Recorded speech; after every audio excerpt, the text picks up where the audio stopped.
Pour les enfants en Haïti, on va dire que la situation de l'accès à l'eau, de façon globale, malgré quelques avancées, eh bien, il y a de gros défis qui perdurent. Très peu d'enfants, surtout en milieu rural, ont accès à des services améliorés comme les latrines et l'eau potable. Et aussi en milieu urbain, ça reste un gros défi.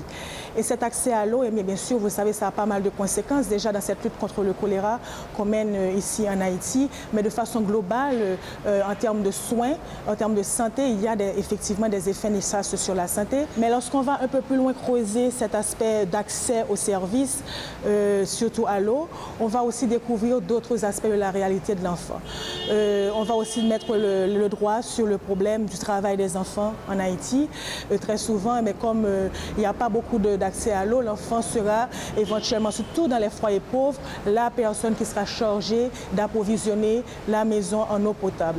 Donc on voit des enfants qui normalement devraient être scolarisés, qui vont perdre des jours, carrément l'année scolaire, et vont plutôt être là pour le travail, vont être mises en domesticité certaines fois, mais dans leur propre famille responsable d'approvisionnement en eau. Donc oui, le problème, malgré les avancées, reste énorme. On reste toutefois positif en Haïti. On travaille déjà au niveau du ministère, on accompagne beaucoup le ministère, les autres partenaires tant locaux qu'internationaux, mais aussi on travaille côte à côte avec la communauté pour pouvoir justement adresser ces problèmes.